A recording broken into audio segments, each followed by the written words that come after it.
Kurgira har anet kabahinguzi orukujunanaza bwa hanshonga z'abana hamwe n'abakazi omuri Kikube district nashobora ngo izoba rya mukama omukazi nahambwa kandi na n'omwana w'umwishatora ubuzubwa omuri refugee camp egi. Anet kabahanguzi nagira ngo emihondano yo mumaka yongirwe muri Kikube hagati y'abashija n'abakazi babo konka abashija bo kuba kweza kutuntuzibwa ebitaba bigamba baguma babihunamire.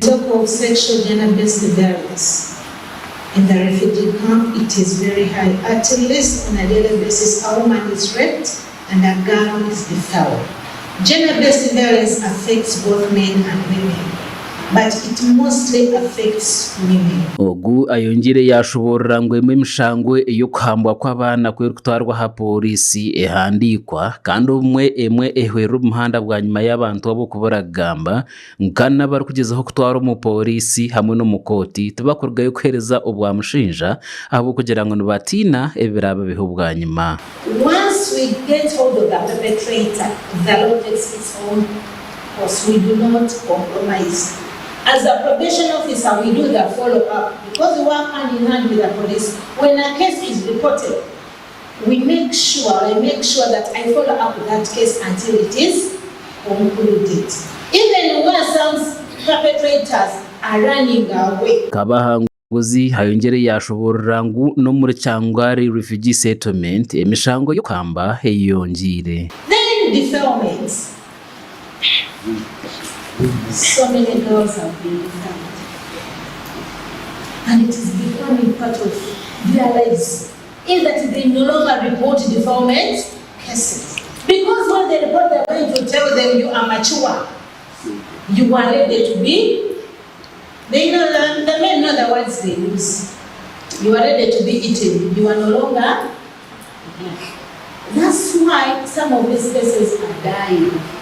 Ebi byona probation officer Anet Kabahanguzi habagambire oba bineho ekiganiro ahari sexual gender based violence kandi kibe kitebekanisiibwe abawazesha women initiative ekigombe cyo muntu buntu ekitari kya government kandi ekiganiro eki kibireho ahari Cyangwari refugee camp muringo ngo gumwe Lucky Otto or assistant commissioner kahanshonga zamaka o ministry ya gender labor and social development agizirengwe imihondano yo maka erho kandi leta obuzwa hamagara g'abantu kandi umuntu waburijo. Justice system finds it difficult to prosecute cases of GBV because a woman reports a case today, tomorrow she comes to withdraw. Why? Because of the pressure coming from the family. At times they come to report, they go back when the doors have already been locked or they have been chased.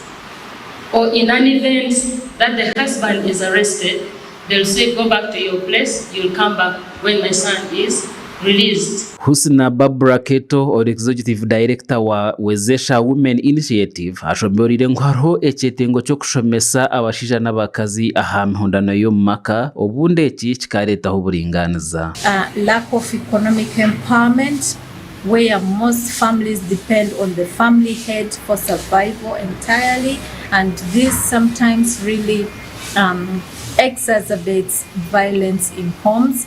And the other is also lack of proper services where the survivors do not have access to some of the services, timely services, to survivor support services. Ebyo bikiryaho Michael Nabogera or commandant ahabwa Cyangwari refugee camp kandi ukorwa mu office y'enganzi y'ihanga ashobora government irinetaho umuhanda okuyakubasa kure nshongezi kandi no kuzirwanasa. So the government has put in place a framework to respond and prevent GBV cases, but we still have problems facing. So I can say basically two issues. One, capacity issues. Gasha kwa Gada Saba habwa Tayari West.